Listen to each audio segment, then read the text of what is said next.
Vous m'entendez bien? On va prendre ça pour un oui. Bonjour tout le monde, merci d'être venu en grand nombre. Il reste quelques places en avant si vous voulez vous déplacer vers l'avant. Alors, je me présente, je suis Julien Raby, je suis le fondateur de Combustible. On est une jeune entreprise de 6 personnes et on augmente les revenus de plus de 70 entreprises grâce au marketing web. En fait, ce qu'on a fait, c'est qu'on a développé, une structure, dans le fond, basée sur une hiérarchie des besoins marketing. Donc, on commence bien sûr à travailler avec votre site web. On bâtit ensuite des solutions de positionnement naturel et payant sur les moteurs de recherche.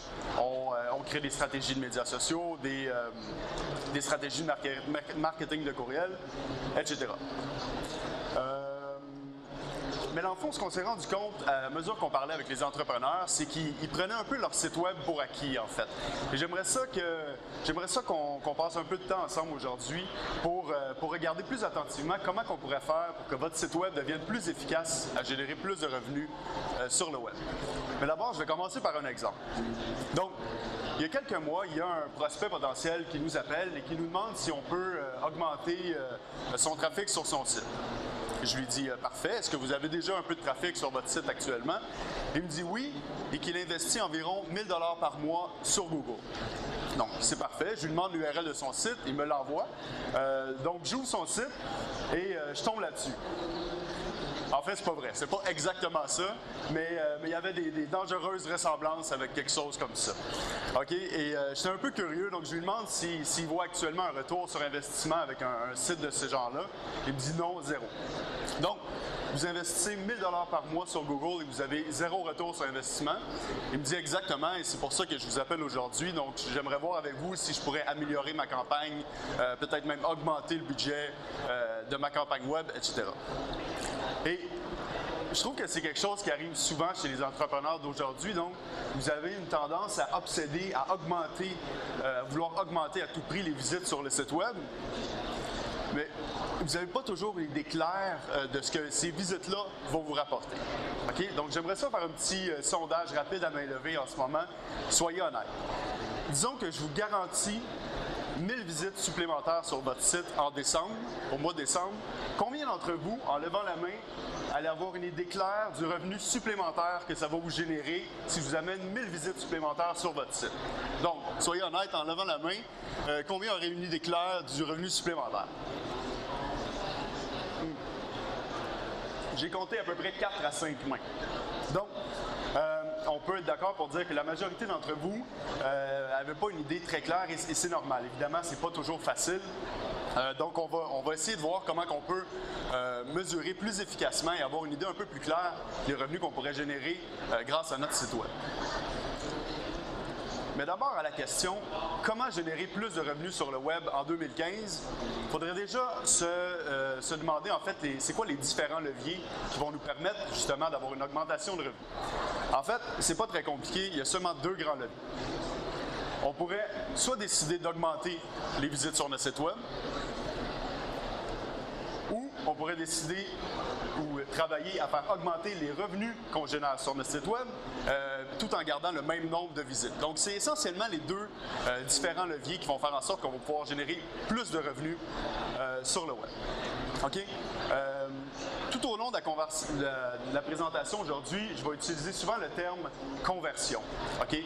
C'est quoi une conversion sur un site dans notre jargon? Une conversion, c'est simplement un objectif qu'on veut que notre site accomplisse. OK? Ça pourrait être générer un appel à votre entreprise, générer un formulaire de contact, une demande de soumission, un téléchargement PDF, générer des nouveaux clients, etc. Donc, vous avez tous, j'imagine, une idée claire de ce que votre site web devrait générer pour vous en termes de business. Et c'est ce qu'on appelle dans notre jargon une conversion. On va utiliser ce terme-là assez souvent dans la présentation. On va utiliser aussi un terme qu'on appelle le taux de conversion. Okay? Le taux de conversion, c'est simplement le nombre d'objectifs total générés sur votre site web divisé par le nombre de visites totales dans une période donnée. Ça nous donne un pourcentage et c'est ce qu'on vient appeler le taux de conversion. Je vous donne un exemple simple. Disons qu'en novembre, sur mon site web, j'ai eu 100 visites sur mon site. De ces 100 visites-là, j'ai réussi à générer 2 clients. Ça va me donner un taux de conversion donc de 2 2 clients divisé par 100 visites, ça nous donne 2 de taux de conversion. On va réutiliser ce pourcentage-là au courant de la présentation. Pourquoi c'est important d'avoir une bonne idée claire du taux de conversion? Bien, entre autres choses, ça nous permet de pouvoir prédire la croissance. Donc, si je reprends l'exemple précédent, j'ai 100 visites par mois sur mon site, j'ai un taux actuel de conversion sur mon site de 2 ça nous donne donc 2 clients par mois si mon nombre de visites demeure stable.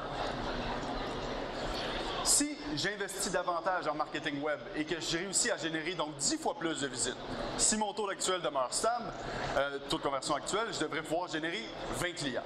Donc, ça vous permet déjà d'avoir une bien meilleure idée. Donc, si j'investis davantage pour générer des visites, je m'attends à générer un nombre X de nouveaux clients ou de conversions, peu importe ce qu'elle est votre conversion. Donc, ça vous permet essentiellement de prédire la croissance. On pourrait même aller un peu plus loin et dire que ça vous permet de maximiser le rendement de votre marketing web. Donc, disons que, en moyenne, un nouveau client que je vais générer pour mon entreprise me génère 100 $ de profit. Donc, avec les 20 clients que j'espère générer si j'investis davantage en marketing web pour générer plus de visites, je devrais générer 2000 $ de profit. On a vu un peu plus tôt que pour générer ces 20 clients-là, ça va me prendre 1000 visites. Et que ces 20 clients-là vont me générer chacun 100 $, donc 2000 de revenus. Donc, si je divise les 2000 de profit, en fait, total que ces 20 clients-là vont me générer, par les 1000 visites que ça va me prendre pour générer ces clients-là, ça va me donner un coût par visite maximal que je ne devrais pas dépasser pour rester profitable. Okay? Donc, dans l'exemple présent assez simple, on parle d'un coût par visite maximal de 2 $. Donc, si je dépasse ce 2 $ en coût par clic, ça va être difficile pour moi de rester rentable. Bien évidemment, il y a des tactiques qui vont être plus pertinentes que d'autres. Je parle d'un coût de visite là, qui va être global. Mais donc, j'espère que ça démontre un peu l'importance d'avoir une idée claire sur le taux de conversion de votre site web. Pour revenir à la question un peu plus tôt, on a parlé de comment générer plus de revenus sur le web. On a parlé des 2 différents leviers qui permettent d'augmenter les revenus. Je peux soit augmenter les visites ou je peux travailler sur mon site web pour générer plus de revenus à partir des visites existantes. Si je reprends l'exemple présent, donc 100 visites, 2 % de conversion, ça me génère 2 clients. En décembre, disons que j'aimerais ça doubler le nombre de clients que mon site web génère et j'aimerais ça générer 4 clients. Je pourrais faire 2 choses. Je pourrais doubler le nombre de visites actuelles, donc 200 visites à 2 % ça va me générer 4 clients, mais je pourrais aussi travailler mon site pour venir améliorer le taux de conversion et ainsi générer 2 fois plus de clients à partir des mêmes visites. Et là, j'aurai un taux de conversion de 4 %, ça va me générer mes 4 clients. Rapidement, si je vous pose la question, d'après vous, qu'est-ce qui coûte plus cher selon vous? Donc, à main levée, qui pense que d'augmenter les visites sur mon site web va me coûter plus cher?